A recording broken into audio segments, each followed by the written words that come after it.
Good morning, everybody. Welcome to another edition of the Solar Panel. Really glad to have you all here. And I'm really glad to have a special guest today as my co-host. Good morning, Paul Richardson. How you doing? You know you're my guy when I'm up at 7 a.m. doing prep work. That's when you Yeah, well, you know. had to take a shower and comb your hair and be pretty and all that, right? Well, here's the best part. I never have to comb my hair. It's already You don't get the just kinks a in the middle shower. of the night. That's what you're saying. Yeah, Yeah. okay. Just a shower and I'm good to go. But thank you for having me this morning. I appreciate it. Well, I'm really glad to have you on. PLR and I have been friends for many years, working Suns games since they were winning 19 games in a year rather than 19 games in a playoffs. So this is pretty incredible that we survived the worst of the Suns to be able to be covering the best of the Suns as well. Let me tell you a little bit about PLR. That's his nickname, by the way. You can find him on Twitter at PLR on Sports. And he hosts a daily radio show called The Kave Show. Why don't you tell us where we can find that show and what kind of topics you guys cover? You can find us just by going to the easiest way. Go to thesportscave.com. Cave is with the K. There's a nice listen live button. I made it real easy because not everyone went to ASU, so I have to make it easy for them.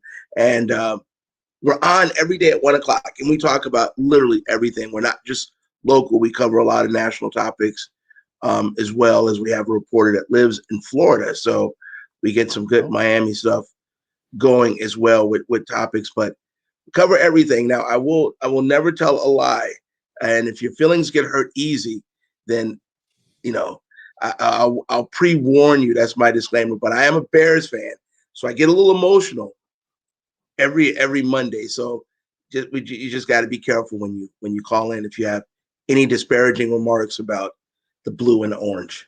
the Bears. Well, we don't you don't have to worry too much about that on this show for sure. But I do know that you are a Bulls fan as well, and Yes. that's that's kind of one of those things. I just feel bad for you because the Bulls have been so bad for years, but then the Suns have been bad for years. So you just love watching bad teams. Have you become less of a fan now that the Suns are good because you're used to watching bad teams? No, I'm even more of a fan. You know what? It's funny because this is a true story. So the barbershop that I go to, whenever I go in, they start talking about the Suns. They call me the leading Suns apologist because for the last few Yeah. years, I walk in, they'll ask me a question like, "Hey, you cover the Suns?" And this last year, I'm like, "Guys, this is not the SOS. It's not the same old Suns. Trust me. James has a plan. He's got the right players. He's not drafting guys that came out of high school anymore. There's a plan here." And so finally, after years of walking in that barbershop once a week, getting razzed as the Suns apologist, it was like, wait a second, maybe you're on something. Maybe you the man. Yeah. Yeah. Huh? Yeah. No, I look, I'm a positive person by nature.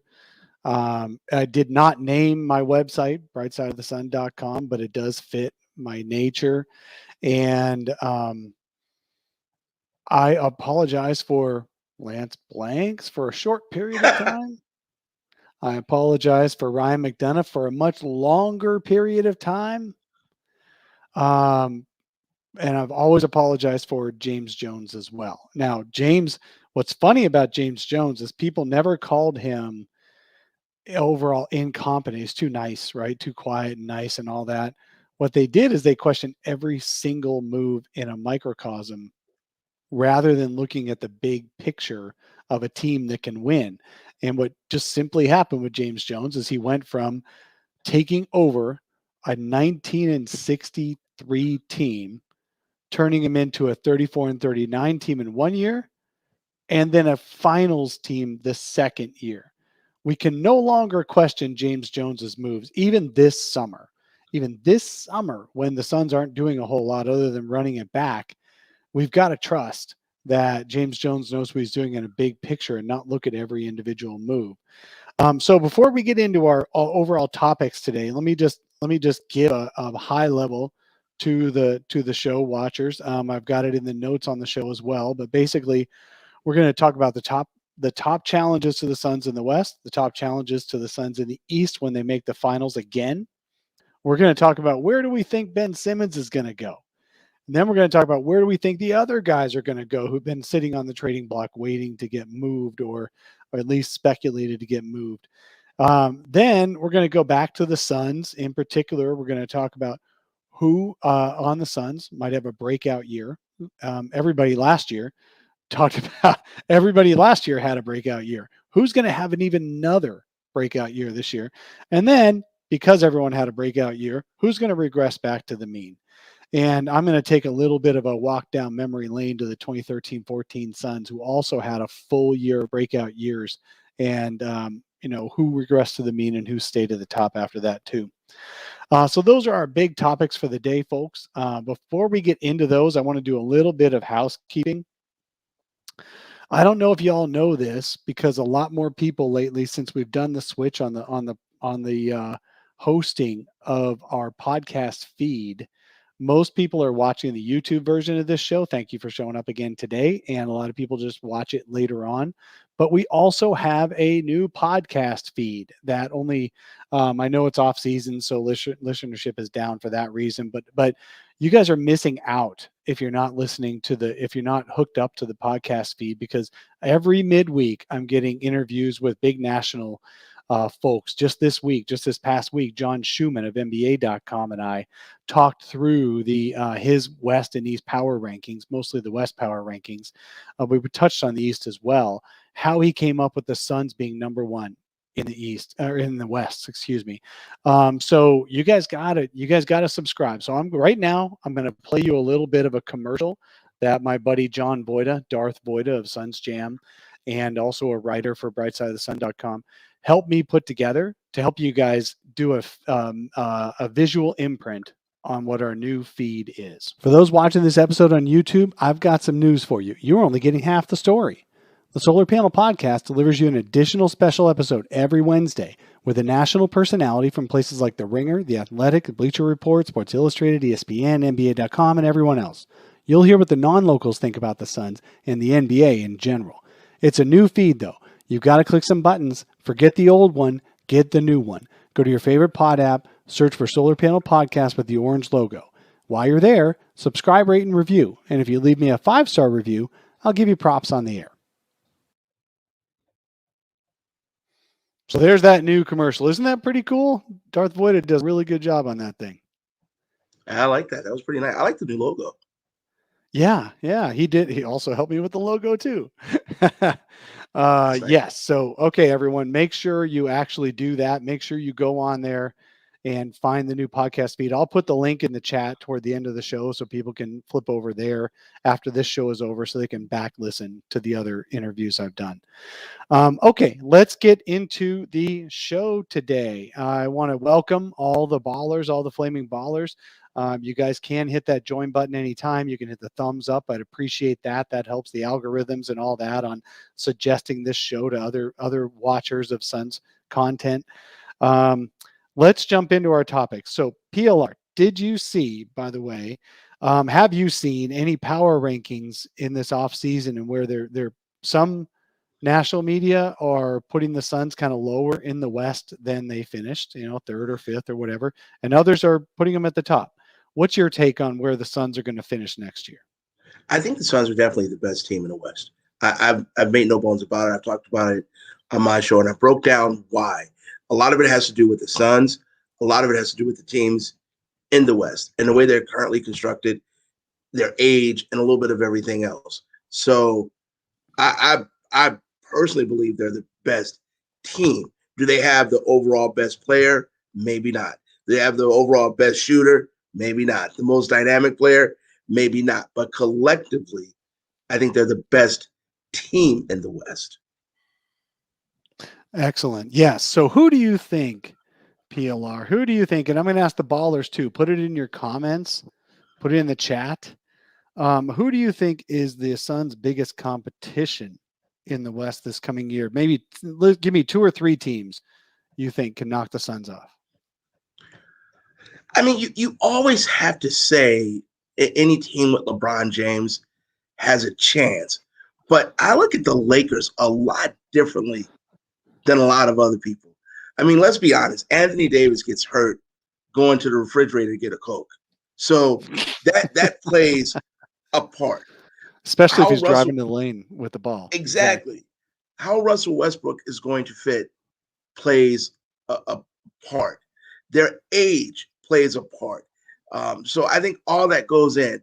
I like Utah to be a challenger, but Utah has no wing defenders, and they really have no scorers. You have Spider Mitchell, and then your second best scorer is technically Gobert, and we saw, I'm not comfortable with that for them. Got Bojan Bogdanovic. Is he really a 2? Is he really a second? I mean, on a good team, it's not a second. No. Yeah. No. So I don't count on that the same. And then when I started breaking down and I'm looking at the West, I'm like, the only team I think that could possibly really challenge the Suns would be Denver. But their point guard comes back in like February from an ACL. And I don't care who you are, unless you're Jerry Rice, it takes you a while to come back from that injury. So those are the teams that I feel that can really give the Suns a push. The Clippers have no Kawhi. Hell, if he load managed before an ACL injury, what is he going to play, like once every other month now?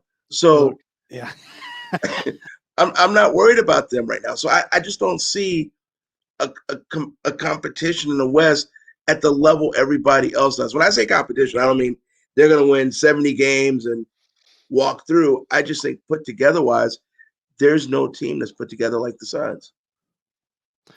Yeah, absolutely. That's the big difference is James Jones didn't get the individual highlight players.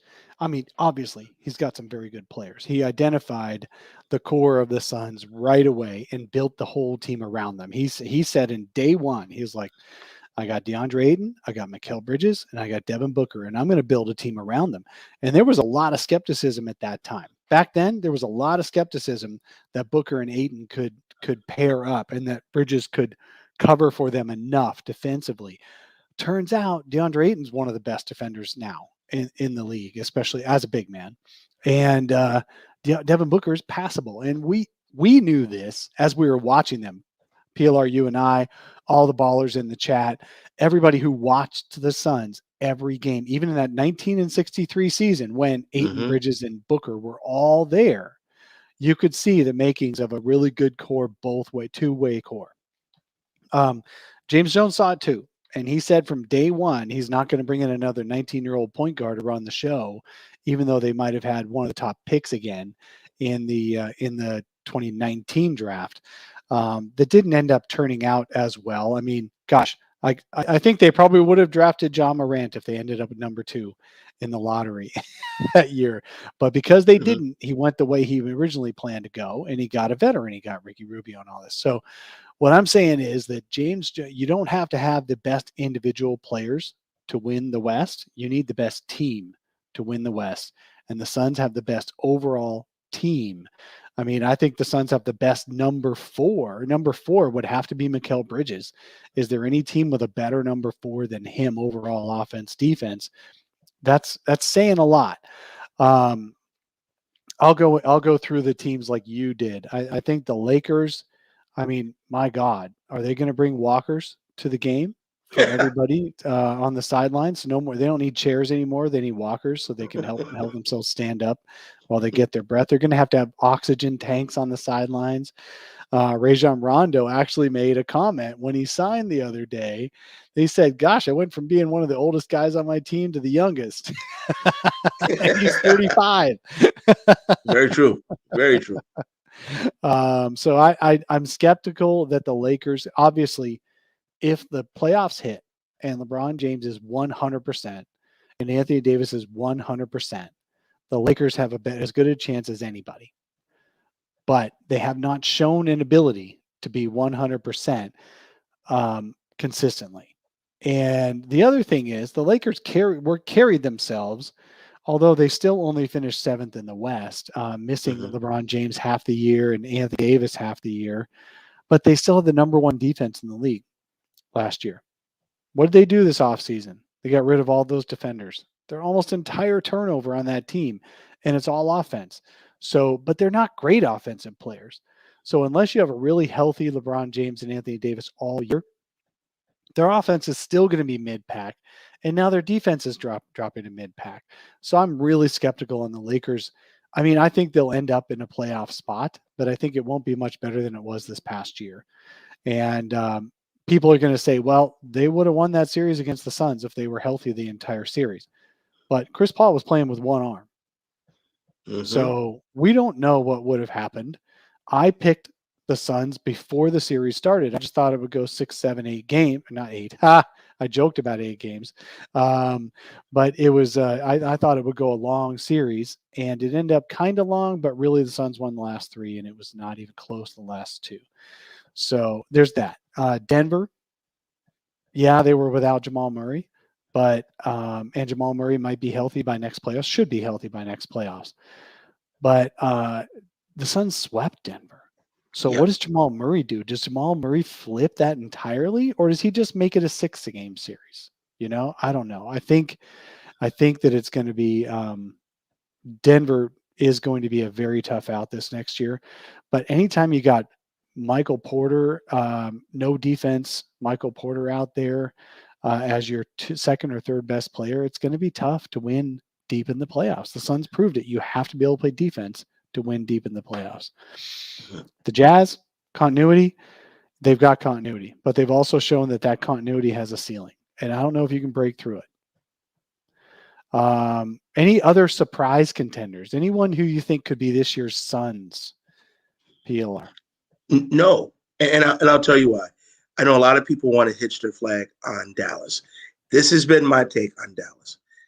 Luka is James Harden in Houston. You have him and a bunch of guys, and every other night you got to figure out which one of those guys is going to have a good night.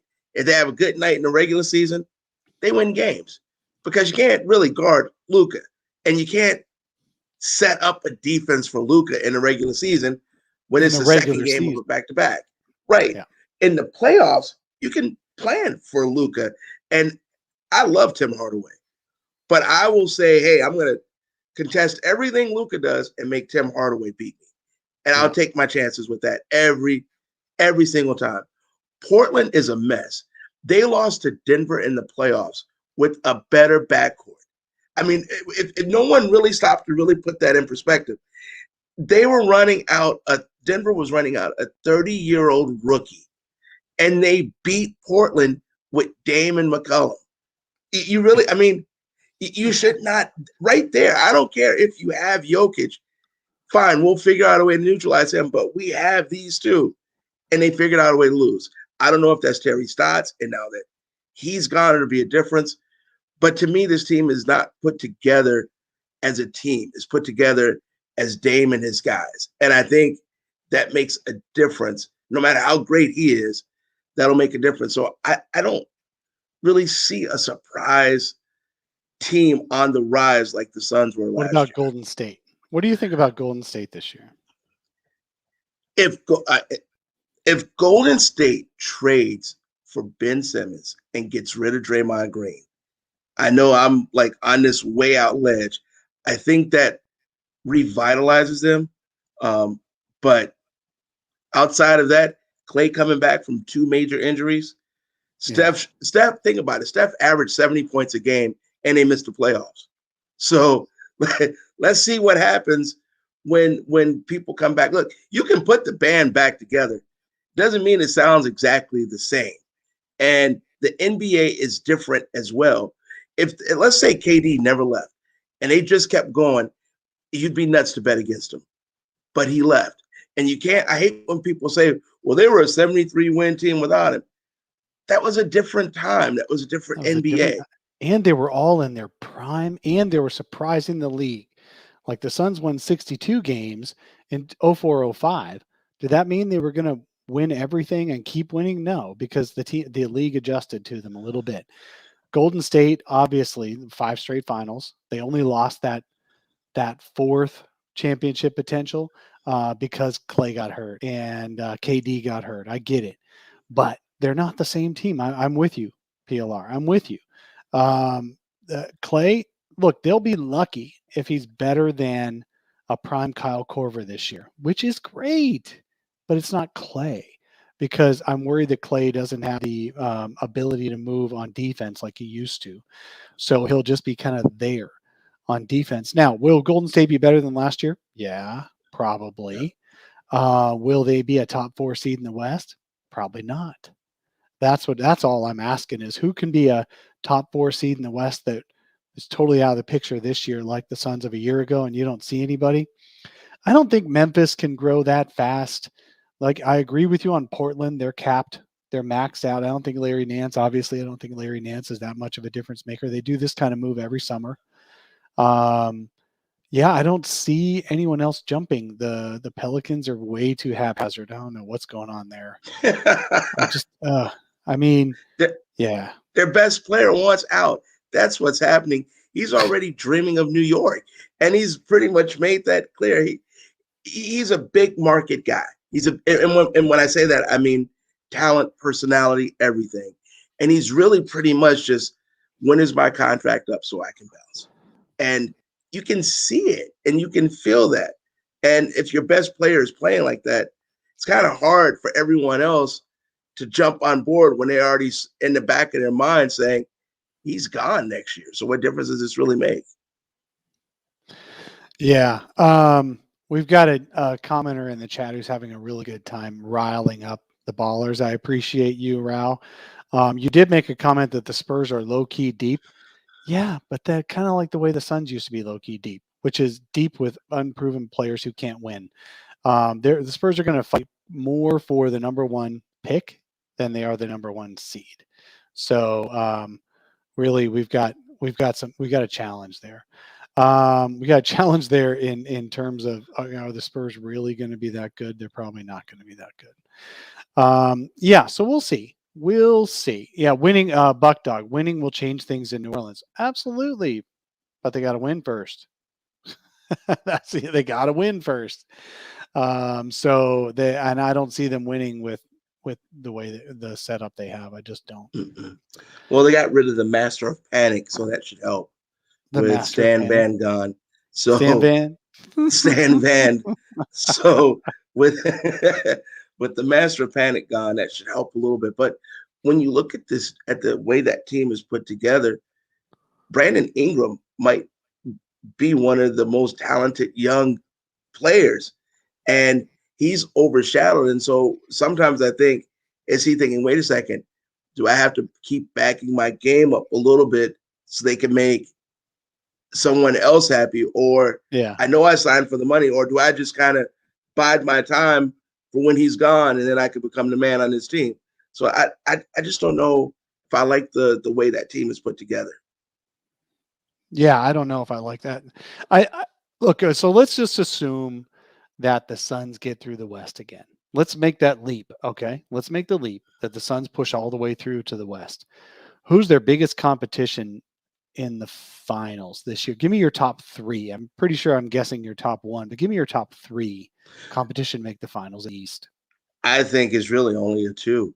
I think a healthy Brooklyn followed by Milwaukee. I have no confidence in any other team making it past either one of those teams. Obviously, like you said, when the show started, I'm a diehard Bulls fan, but I'm also a realistic Bulls fan. New York is long. Look, I get down with Thibodeau from game 1 to game 82, and then that's about a wrap, because he will squeeze every ounce of juice out of an orange. But when the playoff starts, his adjustments are very small, and he runs the same stuff over and over, and he becomes a person that's easy to defend. And all that defensive greatness, it's awesome, but if you can't score, it doesn't matter. Philadelphia is a train wreck. I mean, that's really. That's just plain. I mean, is there? We'll talk about trades in a little bit. Let's just go with the current Philadelphia mix. Yeah, they're a train wreck, and so Atlanta I find interesting I really do. So I guess Do you think technically, they're if as sustainable as the Suns? yes, I do. And here's why. I love their coach. And everywhere, you know what? They always talk about LeBron James. Every time he leaves, the team sucks. Same with Nate McMillan. Every time he leaves a team, that team gets worse and his team gets better. And you have a point guard. I love DeAndre Hunter, and he didn't even play in the playoffs. You got a rim runner in Clint Capella. You got the other Bojanovich over there stroking the ball, and Kevin Herter is a true baller. I love the way that Mhm. team and Cam Reddish is all put together. I just think they just needed a year with the right coach. They're now bought in. They're to me, they're Phoenix of the East. The only reason why I'm not picking them over the other two teams is because their stars are that dynamic. Giannis is that dynamic Yeah. with the group he has around him. And Kevin There has Durant is never been a better Giannis than the one that played in the last 4 games of those last 5 games of those yep, finals. And yep, it's just amazing to me that that was only 2 weeks removed from him looking like that creature from Men in Black, where the guy was pretending to be a human, then all of a sudden his legs bent backwards when he turned back into the insect. Do you remember that scene? I don't know I if you do remember remember that, that scene. but his knees both went bent backwards, and all of a sudden he was a thing again. That's what we saw with Giannis. And 2 weeks later, he was the best player he's ever been, and one of the best in the history of the game. Yep, yep. And KD is a size 16 away from kicking him out of the playoffs by himself, Yeah. basically. Yeah. So, so Man, I felt bad for KD. What was happening to him was basically he was all they had left, because really James Harden was really just a decoy in that yep, series. He could not play. That was not James Harden playing in that series. That was just some dude with James Harden's jersey on and his beard yep, taped on, probably, with a little bit of glue. And KD was out there just trying to will that team to victory, and he ran out of gas. yeah. Plain and simple. And let's be honest, James kind of brought that one on himself when he came to Houston looking like Big Mhm. Perk, He trying to get did. a trade out. He looked like Perk with a beard. So He did. then you can't play yourself back into shape without possibly tearing something. And I think that's what happened to him. But look, if you say to me, I will give you KD, James Harden, and Kyrie, and you go get your 3, I'm betting on that 3 against any 3 in the NBA. And I don't care what 3 you put against them. I'm taking that 3. And if you add in Patty Mills, good Lord, Yeah, that's a Patty big Mills game was a shooter. hell of a pickup for them, man. Yes. So I can't bet against them. No, health, the health, and Health is the look, only thing that bets against him. that's it. That's right. And I love how people say, well, Kyrie. When the playoff starts, Kyrie is locked in and focused. Yeah, the regular season, his mind can be here, there, a little bit of here, a little bit of there. But no one can accuse him when the playoff starts that his mind is anywhere other than basketball. And he showed that because he was having a really good playoff run until he got hurt. So Yeah, yeah, I'm they're so we got Brooklyn, healthy Brooklyn, clear favorite. All right. yes, You got Giannis's Bucks, who are just the consistent. They've been to the conference finals or finals 2 of the last 4 years. So they are 2 of the last 3 years. So they are the consistent return team. Drew Holiday, God dang, he was so good in those playoffs. If he can so was stay healthy. Middleton. And Middleton was excellent in those playoffs as well. That's a really good top 3. So those guys, yeah. Who else though? The Heat? What do you think with Kyle Atlanta. Lowry? No, You think I Atlanta? don't feel it. You don't feel I it? don't feel it with the Heat. No, I like. Look, they will. You know who they are. They're a better New York because they'll play defense, they'll play hard, but when it They comes can't to score. offense, they can't score. They can't score enough. Jimmy Butler, for what he did in the bubble, was incredible, but that was also an outlier. Jimmy's not going to score like that every year. He's not that clutch go-to guy every single year. And Tyler Hero needs to get out of those Miami nightclubs and get on that practice floor. So the way they're constructed, they're going to win a lot. They'll probably be a top 4 or 5 seed. And when it comes to the playoffs, they'll win their first round. But they can't score with Brooklyn. And what did Milwaukee do to them last year? A year after being literally deboed and punked by them, they came back and kicked their butt because they can now score. So, and you got to give credit to Budenholzer because he did the one thing that coaches usually don't do. He made himself uncomfortable to get comfortable and realize, hey, if I don't start making some uncomfortable adjustments to make us better, we're not going to get better. And he did that. So maybe now his coaching, I guess his level of coaching will rise in people's views because he did a good job against the Suns. Absolutely. Okay. Wrapping up this conversation about the biggest competition, is there any team we haven't mentioned yet that you wanted to bring up? Well, I mean, I like Bulls in a super upset to come up and Zach LaVine to average 45 points a game and surprise everybody. But Zach and DeMar is a good pairing? Yes. I think so. You have a mid-range and you have an athletic guy and you have a real point guard finally. Wouldn't Zach just be in heaven if he was actually in an offense that allowed him to take 15 threes a game? He'd be in heaven, wouldn't he? You know what, though? Actually, I think not only would he be in heaven with that, but Zach likes to drive. He likes to dunk. He likes the energy. He's an incredible athlete. So I like it. I like the fact they got Laurie out of there. I like the fact that listen. Yeah. They got Laurie out of there. Can you believe someone paid him $15 million a year? Yes. They paid John Old. They once paid John Koncak $6 million a year when $6 million a year was a lot of money. And if you don't know the name John Koncak, just look it up. Because he once got paid a lot of money. I do remember John Koncak. He's just a barely taller version of, he looks like me, except a little taller. That's he couldn't make a free throw. I was a better free throw shooter than him, I think. Look, the Suns once paid Luke Longley $2 million a year. Yeah, they did. They did because they wanted that token big man. They wanted the token 7-footer. There was a stat going around back in the 90s. Oh, wait, hold on here. Dang, stat me. I haven't played that one in a while. There was a stat going around in the 90s that no team had won a championship without a 7-footer on the roster.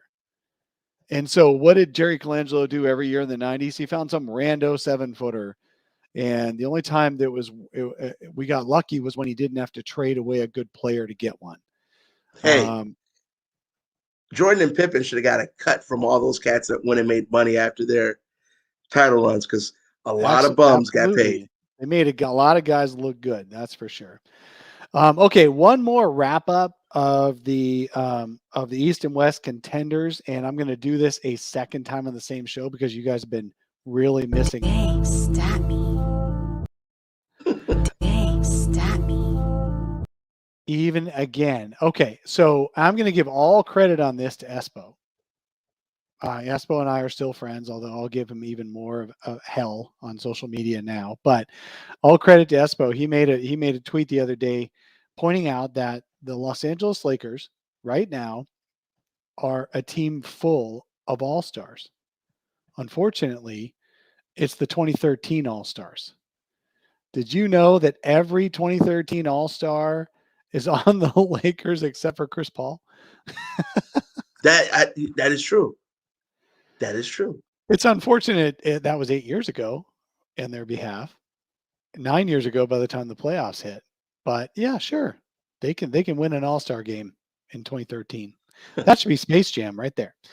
All right. So that's my wrap up on the West. Sorry for making you uncomfortable with the stat me thing, PLR probably, but I got more to make you uncomfortable. You want me to show you how uncomfortable I'm going to make you? I'm going to make everybody else uncomfortable too. One of our sponsors, we have a sponsor, DraftKings, and you see on the logo in the lower right corner of your screen, DraftKings is a sponsor of the show. I don't have to do a big ad read for them on the video because I do that during the midweek audio ones.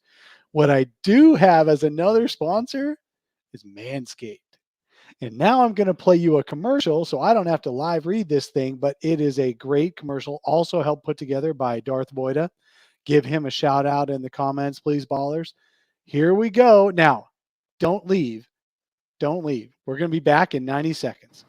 Attention listeners from across the galaxy, all the way from Australia to Houston, do we have a pube problem? If so, our friends at Manscaped have cleared you for takeoff with their 4th generation and brand new Lawnmower 4.0. Kick your pubes to the next planet with Performance Package 4.0. The orbits in your pants will feel like you're in zero gravity when you use the best tools for the job from the leaders in male grooming.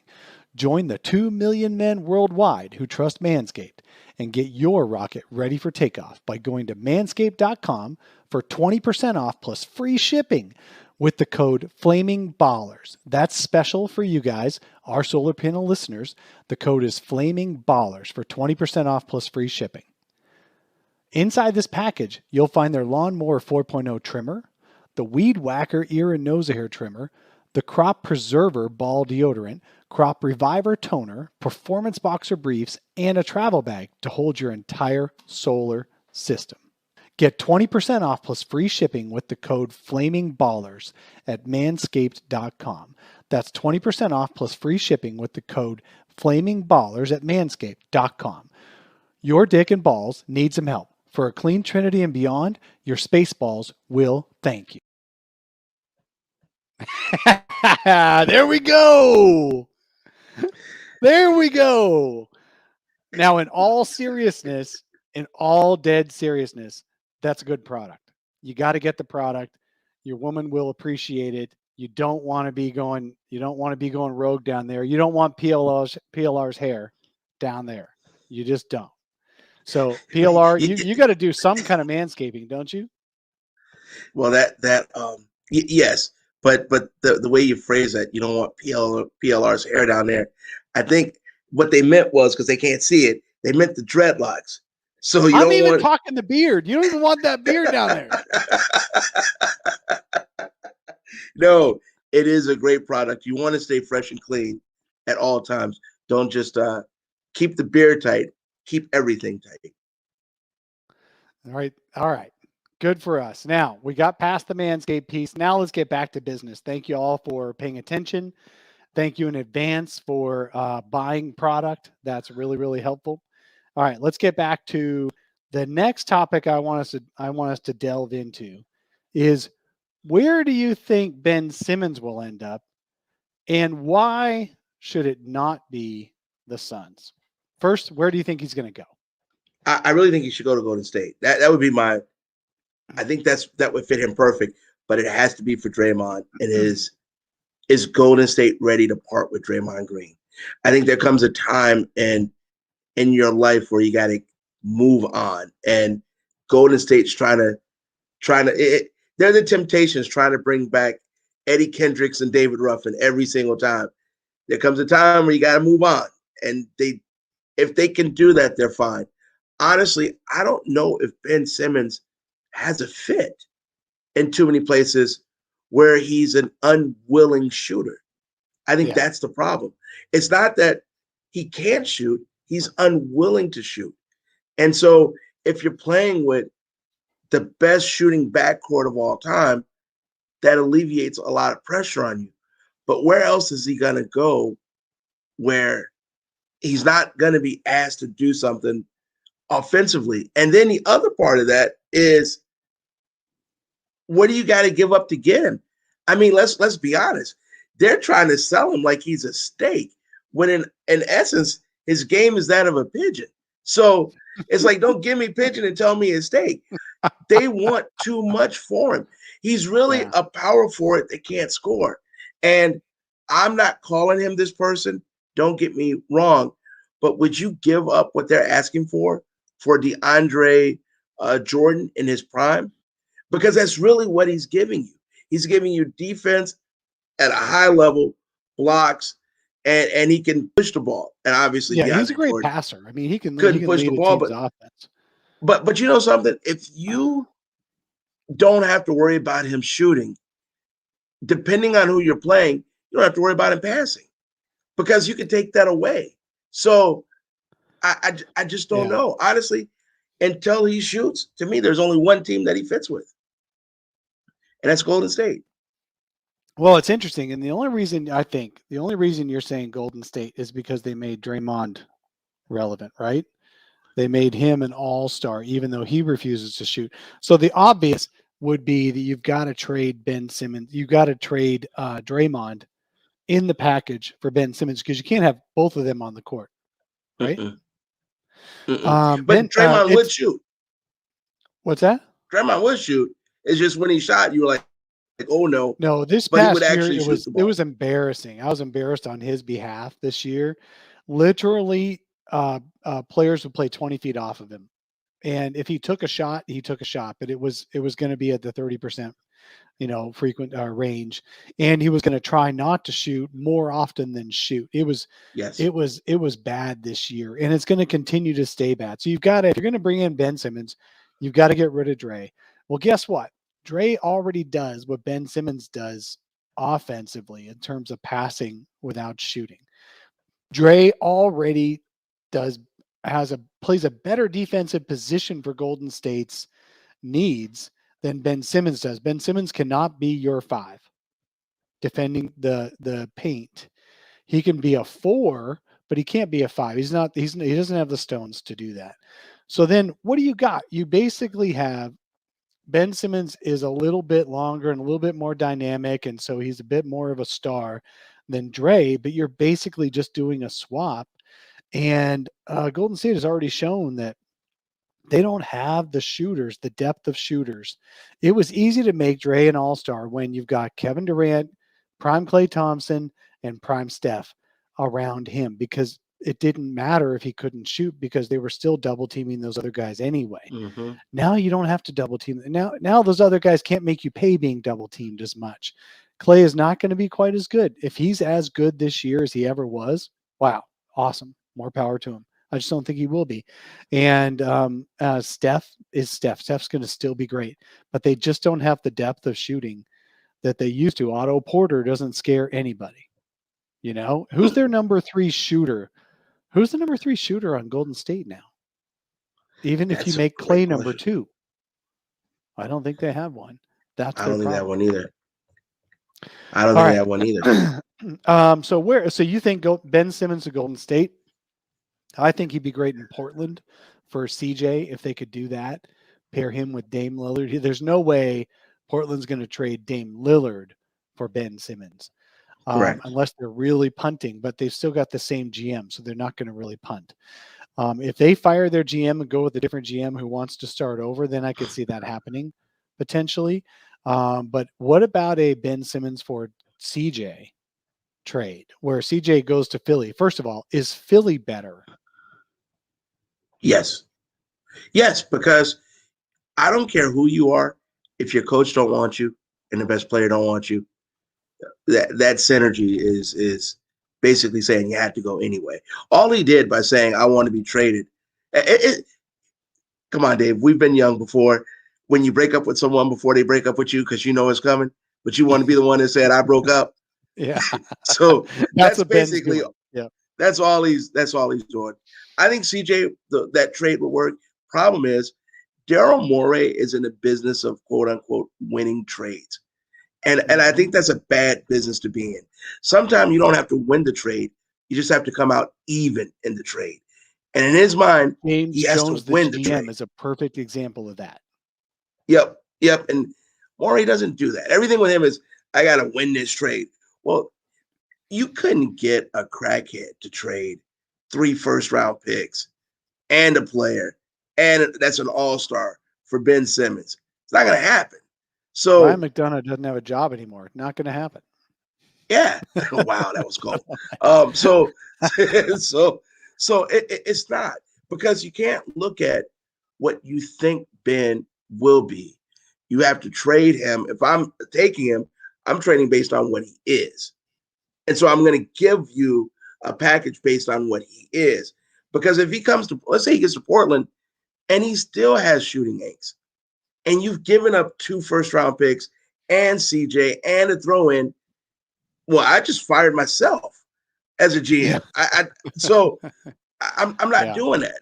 So with Philly, they're actually almost being backed in the corner because now he's saying he won't be there. So I don't know. I don't know. I wouldn't. I think they're gonna have. I think both sides are gonna have a hard time. Oh, Buck Dog. I don't know, man. I know a few crackheads throwing a cheeseburger and he gone.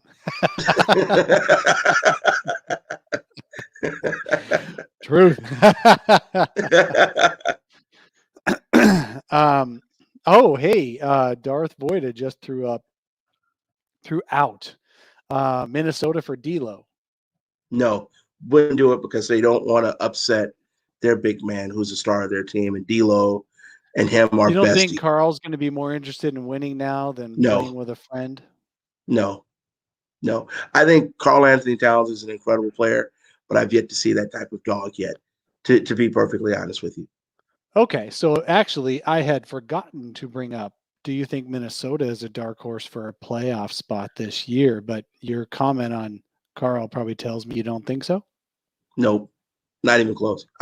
Listen, that team had every opportunity to make the playoffs a couple years ago and did not. And he was playing at an all-star level then. There's a difference in putting up all-star numbers and leading a team. We saw that with Kevin Love. Kevin Love put up Hall of Fame numbers in Minnesota, and they couldn't get to the playoffs ever. Whereas you take someone like a LeBron or a Steph, and I know I'm going with the elite of the elites, but they look, I'll go back years. Allen Iverson led a team to a 47-35 record with a bunch of bums and dragged them into the playoffs as a third seed. And there's no way in hell, when you look at that Philly roster, the way they were constructed, should they have been in the playoffs. So Cat isn't one of those dudes. I'm sorry. I think he's a great player. I wouldn't say, oh, well, I don't ever want him on my team, but I don't want him to be my team leader because I don't think he's built like that. All right. Let's see. Now let's move on. Who else do you think might be traded by the beginning of next season besides Ben Simmons? Who other name of note do you think might be on the move? No one. I think they'll be traded at the All-Star break. You don't think there'll be any other notable trades? Only if it involves Ben Simmons. So let me say it like that. So if Sacramento wants to get off somebody to get Ben Simmons, then obviously that'll be a Buddy Hield throw in. But I don't think Lillard moves or McCollum moves or anyone moves unless it's a big name to get Ben Simmons in. Everyone else, I think, will wait and see what happens until the All-Star break, until the trade deadline, basically. The only thing I would think, I think the Kings are probably going to find a new home for Buddy Hield. Buddy Hield makes a lot of money. He makes a lot of money. 20, 25 million, somewhere in there off that extension. I think it's 25. And so it's hard to trade him for that reason. He's just a shooter. He doesn't put the ball on the floor. He doesn't defend very well. Even the Kings, who are one of the worst in the West, don't want to start him. But players with bad contracts have been traded before. So I feel like the Kings are going to find a new home for Buddy Hield because they want to go all in on Fox, Halliburton, and now Davion Mitchell as a rookie in their backcourt. And so I'm curious to see what happens there. But you know what? I've been curious for 2 years now, and they haven't pulled the trigger. So maybe they won't find a trade. But if anyone's going to move before opening day, I feel like it'll be Buddy Hield. Buddy Hield. Yeah, everyone else. You don't trade stars very often. I mean, there's been some moves like when James Harden moved to Houston right before the season started.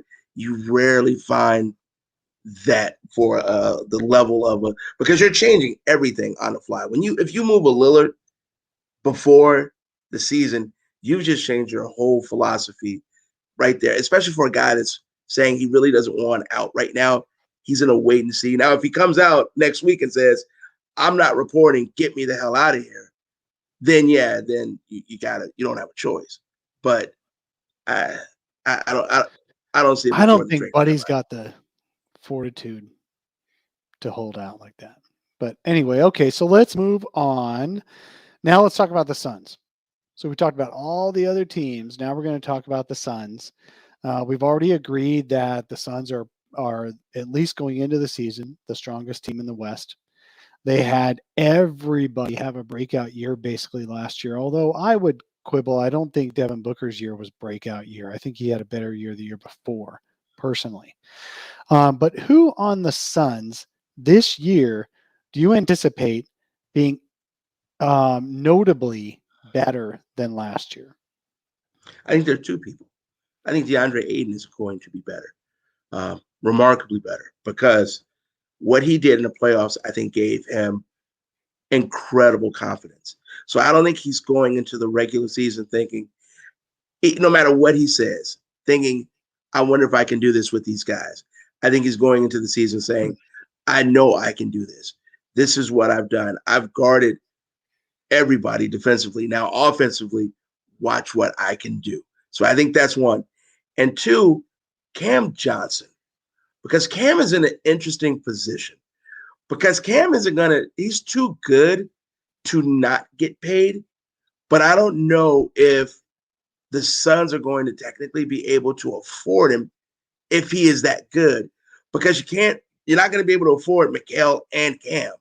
Eventually, the bill is going to come. And I think his shot is so pretty. It's so fluid. And coming off the bench, I think he's going to have one of those, I should be a starter somewhere in the NBA season for an NBA team. And because of that, that's why I think this year is so important for the Suns. Because you're going to have to start paying these guys. And you can't keep everyone. So this is why I think this is the year to win it, because can't pay them all. And Cam's going to break through, and DeAndre is definitely going to break through. And you have to pay him. You don't have a choice. Even if he stunk, you have to pay him. And he doesn't stink. So DeAndre? Yeah. Even let's say he muddled around in that haze that he did for the first year and a half. In the middle of the year. By the way, that haze kind of coincided with him becoming a dad. Possibly. So he's a number one overall pick. No one lets the number one overall pick walk. You give him a second contract. But now he's proven that he's worth that big deal second contract. So those are my two. I honestly, I think DeAndre Ayton, if he's not going to be an all-star, it's going to be because he gets that Booker talk. Let's see what he has one more year before we put him in. But I think he's going to be at that level this year. Okay, so you're going all in for DA and Cam Johnson. I've been thinking about this. I agree the ballers are going a lot on McCollum needing to be a breakout person, but I think that's as much wishful thinking as anything. The great thing about McCollum is that he'll give you the exact same top level effort every single game. I love that about him. I love him. He doesn't have up and downs on effort. Where he does have up and downs is deciding that he's a guy on offense. One night he'll be engaged, another night he won't. Back-to-back games in the finals, the NBA finals, back-to-back games, 27 points one game, 5 points the next game. The Suns, throughout the season, the Suns were better when he scored 10-plus points than when he didn't. And yet he had way too many under 10-point games. So we need McHale to turn it on mentally. Now, DeAndre Ayton gets a lot of flack because he's so big and because he was the number one pick for having good stretches and bad stretches. And McHale had good stretches and bad stretches too. We need him to be more of a breakout guy in terms of knowing he is the number 3, number 4, number 5, whatever it is, but he's going to be a consistent threat other than taking threes. Like he's even admitted, he's like, you know what? I got myself into a rut because I wanted to make my first 3 before I did anything else on the court. It's like he was so focused on making his first 3 and just making himself available that he wasn't focused on slashing and he wasn't focused on driving. He wanted to get that 3 down and then you need to do the opposite. You need to get your points any way you can through effort, and then the threes will come easier. I look who's my. I don't know if he's going to break out, Mikkel. So I'm not going to predict him as the breakout guy for this next year. I'm actually going to say Devin Booker. I'm going to say Devin Booker because what the Suns are going to need from Devin Booker is become more of a playmaker again. Where he made up for in all of shooting, he basically became a Klay Thompson kind of guy last year in terms of great at shooting, although at different spots than Klay ever would, but still great at shooting in the mid range, but less of a playmaker because he was deferring so much to Chris Paul. When the Suns are better, I think, of course, they made the finals. So who am I to say the Suns can be better? But he's a better player when he's facilitating more and he's using his gravity to create open shots for others more. And I hope he comes back and does that this next year. So that's my thing is I want Booker to be more of a gravity creating shots for others guy again. And then my secondary dude is going to be Campaign. I think Campaign is there now. He knows what he wants. He knows who he is. He is not going to get disgruntled by playing short minutes because he did that this past year with Chris Paul, and he knows it takes you to the finals, and he signed an extension just because he wanted to be on this team forever. And I think I think Chris Paul's going to miss more time this year than he did last year. I think Campaign's going to step up and be more of a, oh my gosh, this guy can't. He had 29 points, 9 assists, and no turnovers in game 2 of the Western Conference Finals when Chris Paul was out. That's the sign of a guy who knows how to play big in big moments. Where does Campaign have to improve? He's got to be able to make more shots around the rim. I think he'd be well served by using his speed to deceptively create the Dragic, where Dragic would drive and then stop and then do a turnaround little flip because the big would fly by him. I think Cam needs to add that into his game, and when he does, or create a floater game, when he does do that consistently, then the big men, the defenders, aren't going to be guarding his shot at the rim as much. So he's got to be better at that. So I really do think that Campaign secondarily, but Devin Booker has to be the breakout guy. Go ahead. I just said I could see that. In the comments, we've got Frank will break out. Haha. I posted something on brightsideofthesun.com. We're starting to do our player previews for the next season. I'd just be happy if Frank does exactly what he's done the last 2 years, which is preseason. My preseason expectations are a D or an F grade for Frank because he just isn't a great player. But by the end of the year, compared to expectations, he always ends up with a B in my book, where he's better than I thought he would be. And so I'd like Frank just to do that all over again. He's a White Sox fan. His rating should be an Frank? A. Yes. Oh. We've talked about this, Frank and I. We're the 2 biggest White Sox fans in this city. So as long as he's a White Sox fan, his grade is an A, an A, and an A. Have you made him an ASU fan at the risk of pissing off my U of A ballers in the chat here? No.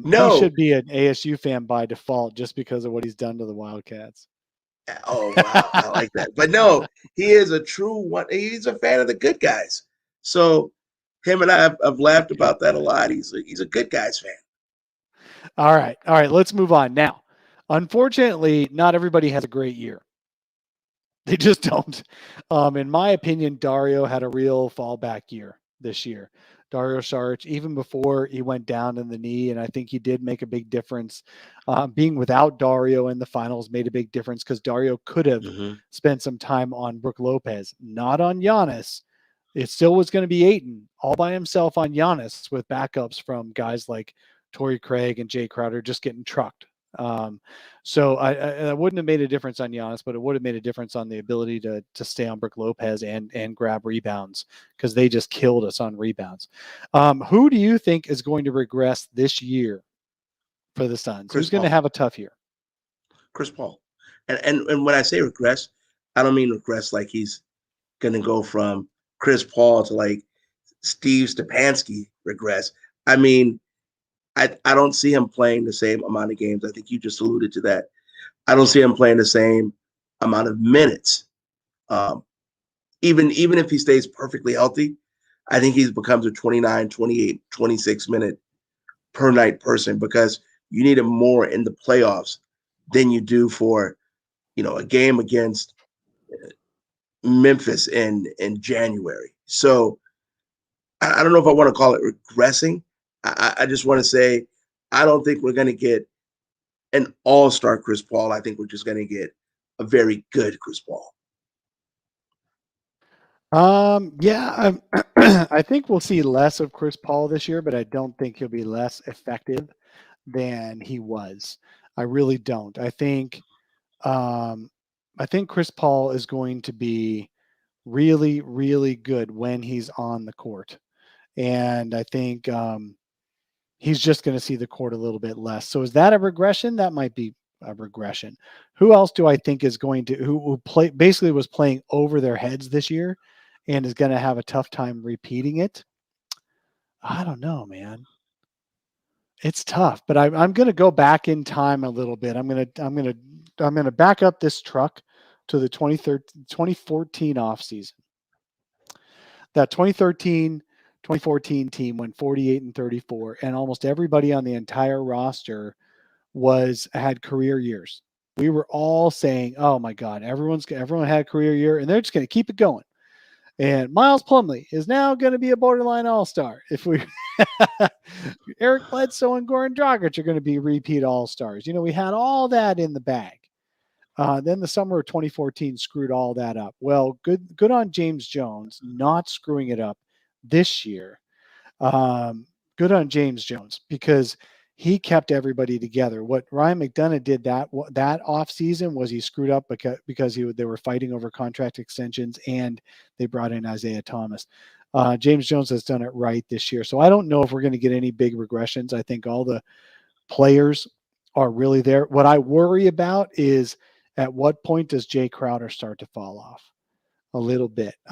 He was really good. He had his best overall shooting season of his career, I'm pretty sure, this past year for the Suns. He's so hot and so cold that he was hotter than usual. And I think, but then what's great is that the Suns have replacements for him. They have guys who can come in. They have Cam Johnson can play more minutes and take over more of a role. So I feel like the Suns have the depth to absorb anyone who regresses. I would be bitterly disappointed if Cam Payne had any kind of regression this year. I feel disappointed on his behalf. I think he's going to be a breakout, not a breakdown guy. So your call is Chris Paul. My call is probably Jay Crowder. But that's just us kind of taking the easy way out because we're taking the two oldest guys out there. But see, like I said, I don't think style of play is regression or his ability. Less time on the court for me is regression. Plus, I remember we were there for that 2013-14 Suns. I think the difference is, wow, they're going to kill me for saying this, but I think you had average players show a lot all at the same time. Whereas last year, I think you had really good players progress to better players. So I think that's the difference. So I guess the best comparison is baseball. You took a lifelong 235 hitter and he hit 300 one year when all the 235 hitters hit 300. Whereas last year, you had a bunch of over 300 hitters hit a little bit higher, but not go from 300 to 350, go from 300 to 310, and it's progression up to 320. Yeah. So I think that's the difference between the two teams. Awesome. Okay, ballers. Yeah. So says Jay is blowing up the chat room here, saying that this is a terrible segment to have. You should never predict anyone regressing. But I'm a fan of being balanced, and I feel like you've got to know, you've got to be able to predict. And James Jones is failing if he's not trying to cover for potential regressions from his team. And I think he's done that very well. They brought in, we haven't even talked about Landry Shamet. I think they brought in Landry Shamet. Not only is Landry Shamet a good shooter, but he also came out of college as a good combo guy who could actually run some of the team. So if you have any question mark about a campaign, for example, this next year is that you got Landry Shamet who can come in. He's a much better option than Etuan Moore was as a third string point guard the past year. You've got Elfrid Payton, who cannot shoot, and I don't really want him playing big minutes, but he's a break glass in case of emergency dude who can actually come in and respectably run your team. So they've got more depth this year than they had last year. JaVale McGee, if DeAndre Ayton regresses a little bit, if he regresses a little bit on effort, because he's not going to regress on talent, obviously. DeAndre Ayton is just scratching the surface. But if he regresses on effort and talent, now Monty has a guy who can go out, he can play 20, 25 minutes a game with JaVale for a little while until they get DeAndre's head back on straight. I love the addition of JaVale McGee. And I still think they're going after some other big wing to help spell in case Jay Crowder has a regression. So I think it's valuable to stay balanced and to think about not only the positives and the negatives. All right. Well, this has been a stupendous show. PLR, really, really appreciate you coming on the show today. I think you are a tremendous guest.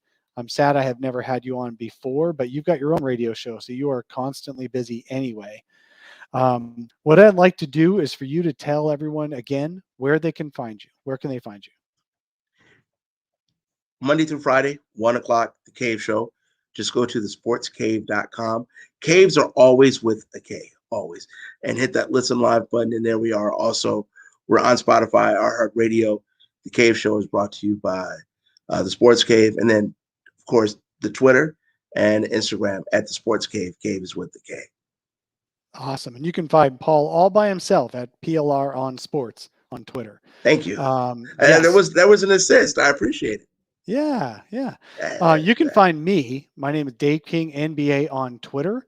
You can find my writing, which I do most of, at brightsideofthesun.com. And obviously, you can find the midweek shows here if you subscribe to the feed. Now, I'm going to put a link in the chat here. You guys need to click the link in this chat, go to the feed, subscribe now to the feed so you can hear the midweek interviews as well. And please, if you're so inclined, leave me a good rating. There's always a couple of trolls out there who want to give bad ratings, so I need a couple of more good ratings out there. I had to start over with the new solar panel feed. So even PLR, if you want to go on there and give me a rating, hit this link. I'd appreciate that on the new feed. And any of these other ballers, I really appreciate that. You can also join by committing some of your hard-earned cash to the sustainability of this show. I am pushing through and trying to, get this show back on its feet. And I'd really, really appreciate any support you guys give for the show. Again, find me Dave King NBA, my writing on brightsideofthesun.com, and my midweek pods on the solar panel. For now, have a good day. Thank you all for joining me today. And thank you again, PLR, for being my guest. Always, my man. All you got to do is call. You're my guy. 100%. Thank you.